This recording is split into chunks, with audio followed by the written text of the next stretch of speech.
Hello, I am here today with Jonathan Zuck, the CCT chair, and Drew Bagley, the CCT independent expert, to share a little bit about the Competition, Consumer Trust, and Consumer Choice Review.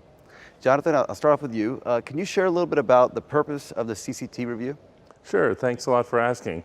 As its name implies, the purpose behind the review is to look at the new GTLD program and the impact that it's had on competition in the DNS between different registrars and registries, as well as the safeguards that we put in place to try and improve consumer trust and consumer choice to see if they had the impact that we hope that we'd have. Hopefully that our results will go into consideration of future expansion of the DNS and help us to do it better the next time. Drew, can you share a little bit about where the review is in the process right now? Yes, so we have made immense progress in analyzing several of the studies that we have commissioned to inform our research, and we're now at the point where we have released an entire draft report, received public comments for that draft report, and are incorporating them into our final recommendations, while at the same time putting out our remaining chapters for review and input by the community in the form of a draft addendum to our report. And so we can expect that that draft will be released in the next few weeks, and we anticipate that within the next couple of months we'll be finalizing our report. Great. Jonathan, can you share a little bit about what the review focused on and some of the key findings? Yeah, sure.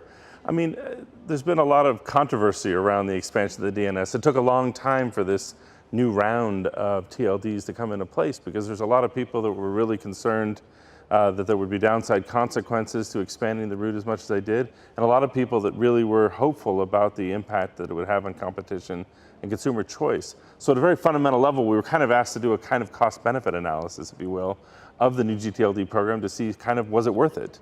And so we've looked at a number of different areas. We looked at price competition, which is a little bit distorted by some of the price caps in the legacy TLDs, but we saw that there was competition in terms of market share, so that, for example, the new GTLDs are selling just as well as the legacy TLDs and the CCTLDs since the new program. So that's a really positive benefit for competition. There's obviously more choice because there's now 1,000 new TLDs that are out in the marketplace, a lot of flowers blooming, and people are starting to use them. So I think we're seeing an increase in consumer choice as well.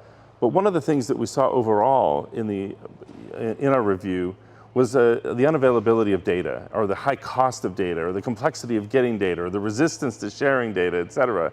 And so the ability to do a truly quantitative analysis of the competitive landscape was kind of stymied by the lack of data. So if we look at some of the recommendations, a whole group of them, a whole basket of them are devoted to the greater availability of data, and ICANN collecting more data along the way so that it's not something you're scrambling for at the point at which you're trying to commit a study or a review, but instead get ICANN in the habit of collecting more data, more granular data, so that these kinds of reviews can be better informed in the future.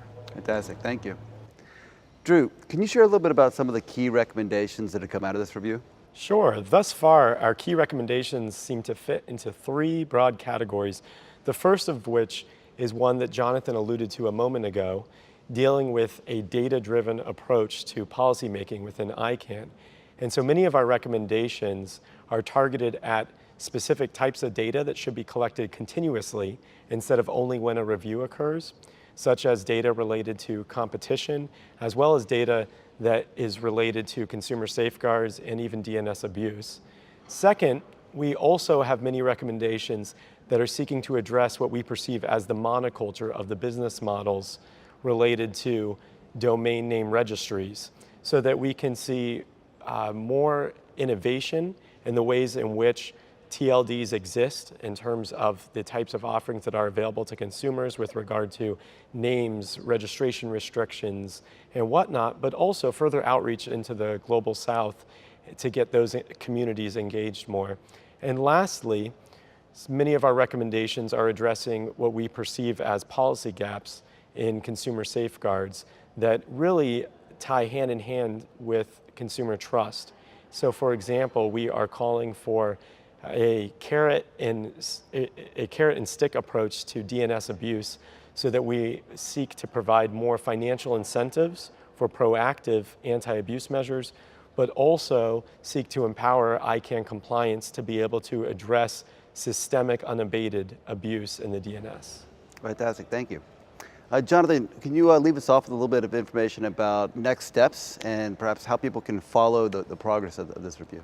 Sure. Well, there's a new wiki landing page, and that hopefully will be right displayed on the screen below me right now, that people can go to follow what's going on with the CCT review team. But in terms of an update, in terms of where we are, we've received a bunch of public comments on the primary portion of our report, and we're just about to release an addendum to that draft report for additional public comments. And we'll then incorporate all those comments and hopefully deliver a report to the community by the end of the year. Fantastic. Well, I thank you both for sharing and being here today, and appreciate it. Thank you.